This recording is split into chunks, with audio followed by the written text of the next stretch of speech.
Нучо, барыңарга ассаламу алейкум, урматтуу туугандар. Аким KG YouTube каналына кош келиптирсиңер.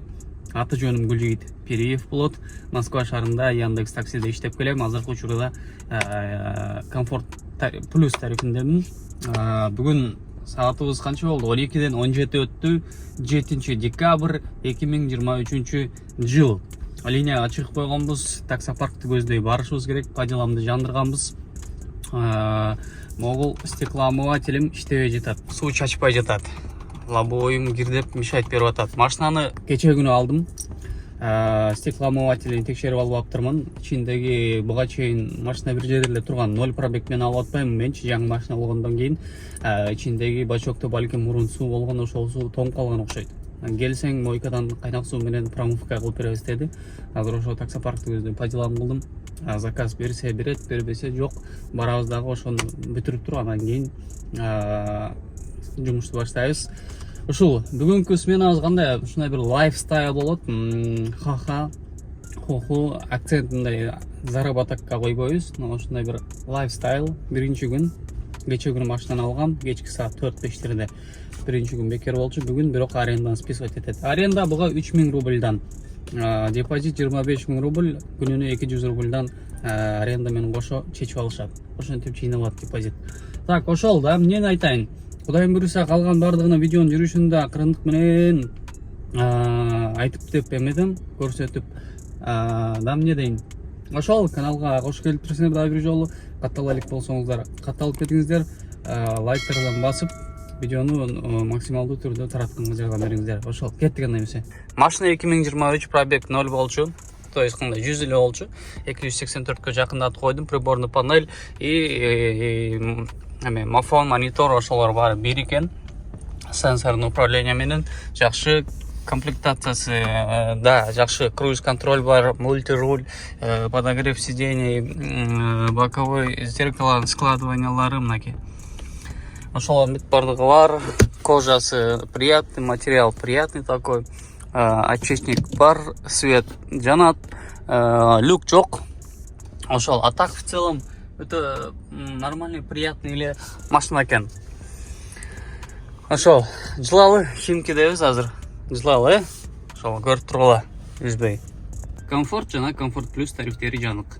Башка жактан көрүп аткандар болсо, мынакей Москвада азыр кыш, кызыл ашыктан үйдө жаап койгон. Жолдор болсо бир аз мындай машиналар жүрүп, техника күрөп ар жак бир жак кылып атып, кичине тазалап койгон более-менее, но все равно ойлоп жүрүш керек, тайгалак. Ошол Кыргызстанда азыр досторум менен, тааныштарым менен, туугандар менен сүйлөшүп атам анча-мынча. Ал жакта өзүнчө эле бир жаз сыяктуу эле жеңил кийим менен жүрүшөт, күн жаркырап тийип, аба ырайы ысык да. Ошол, Москваны сагынып калыптырмын, иншалла келдик.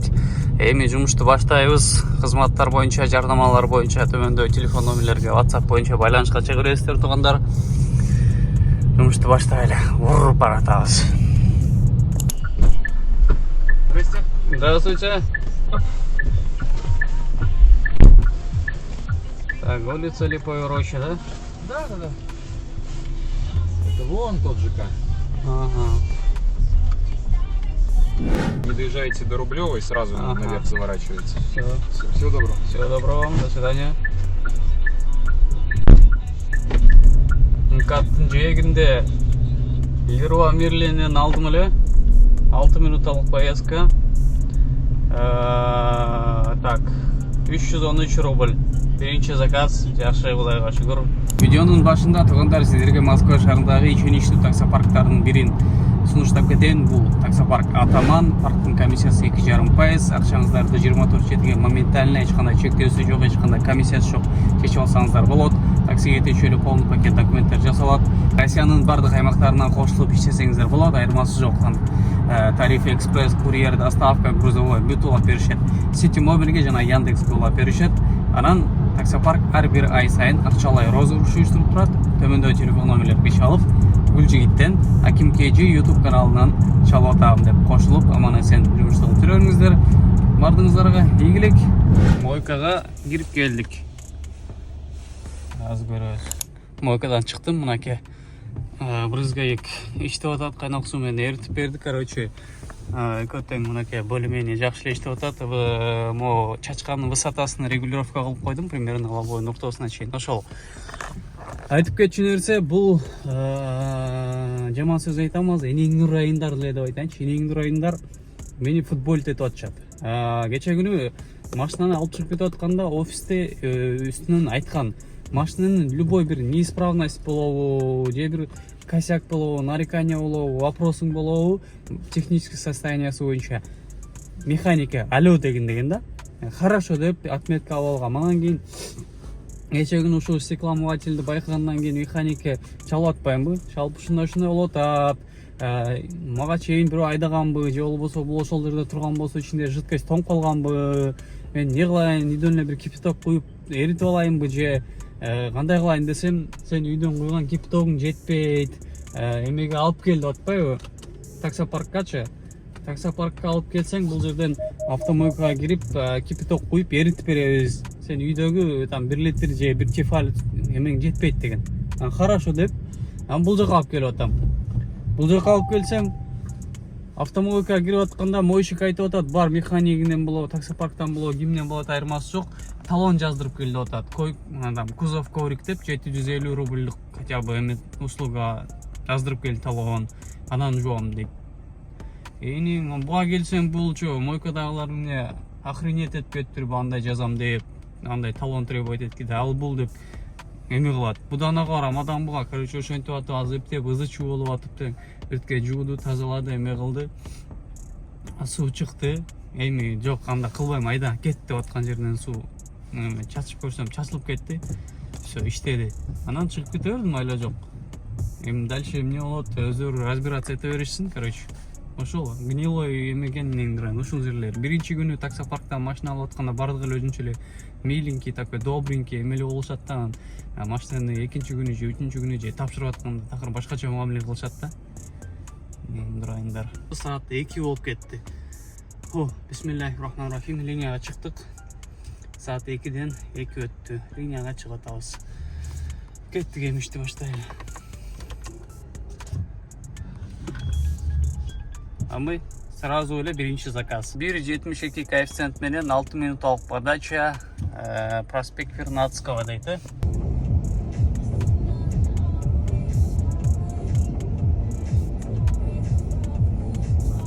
Парктан чыгып эми полноценный жумушту баштагандан кийин тариф комфортты өчүрүп салдык, только комфорт плюс менен иштейбиз эми.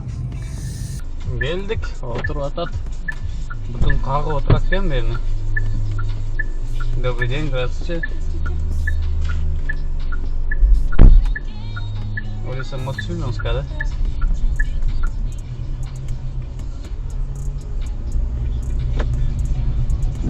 Пожалуйста, всего доброго вам.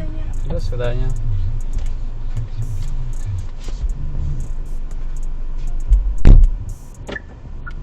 Бул карындашыбыз деле 1 тонна каар менен чыккан бутунда. 22 мүнөттө алып келип койдум. 701 рубль болду. Өтө сон. Азыр мо жанагы кайнак суу менен башогумду жуудурбадым беле. Ошол эмени сразу токтоп туруп бир жерге. В срочном порядке эмени куюп алайынчы, могу не замерзайканы куюп алайын, а то кайнак сууда полный суун төгүп алдым. Ичинде калган остаткалары тоңуп калбасын. Ошого батпаттан ошону кылып алайын.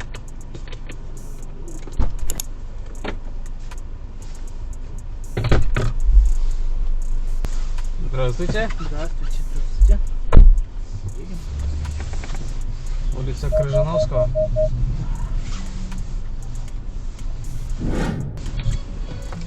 Пожалуйста, всего доброго вам. До свидания.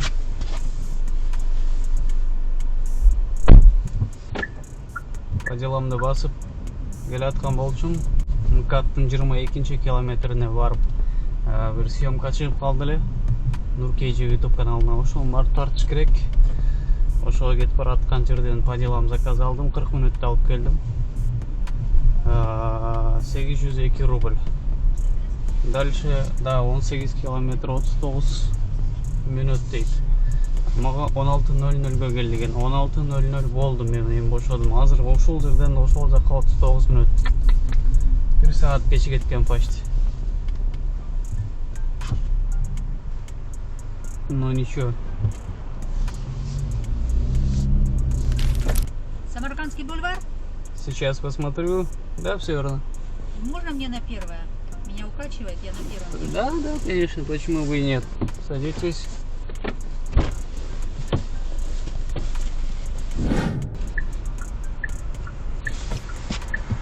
Так, ну что-то я как-то не очень понимаю. Я вроде бы... Одна кнопка вертикальная, одна горизонтальная. Вертикально отвечает за спинку, а горизонтально отвечает за вперед-назад. Ой, спасибо.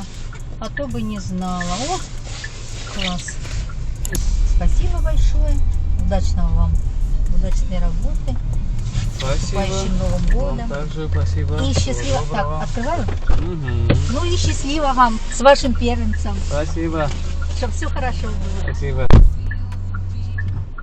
Так, 23 мүнөттө алып келдим. Бул көптөн бери перерыв, съемка кылдык, бензин заправка кылдым, чай ичтим, эс алдым, телефондо бир аз видеонун монтаж кылдым, отурдум көпкө. Вот ошондон бери саат 9-дан 28 өттү, заказды бүтүрүп атам, 23 мүнөттө алып келдим. 718 рубль тариф комфорт плюс. Пока экинчи заказ, экинчи деп коем, мындан кийинки заказ жок. Ошондуктан акырын шаарды көздөй же дагы арыраак чыга беребиз, күтөбүз.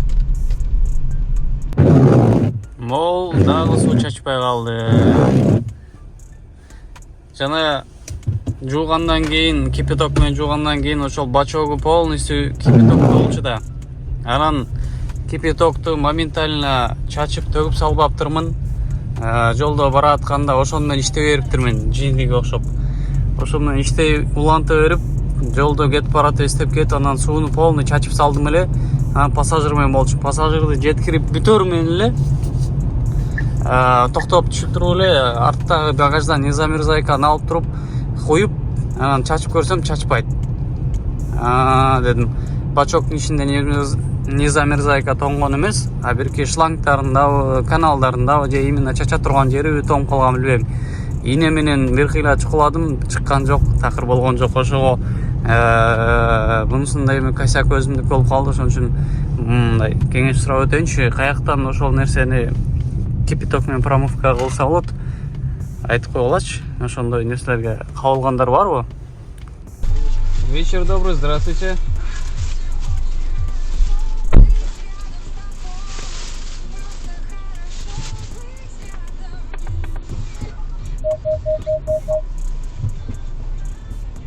Так, улица авиаконструктора, да? Пожалуйста. Спасибо большое. Всего доброго вам. До свидания.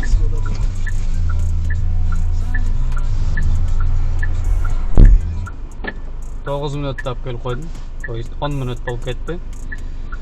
10 мүнөттө 368 рубль. Дароо эле телефонду алабыз дагы, фонарикти жандырып, фонарикти өчүрүп, арт жакка карап коелу, чтобы анчалык эле бутунан кабар эрбептир, нормально. Так, телефон нормально заряд алыптыр. Кийинки заказ деметкенче бир чыгыш кылып коелу. Пожалуйста. Всего доброго вам.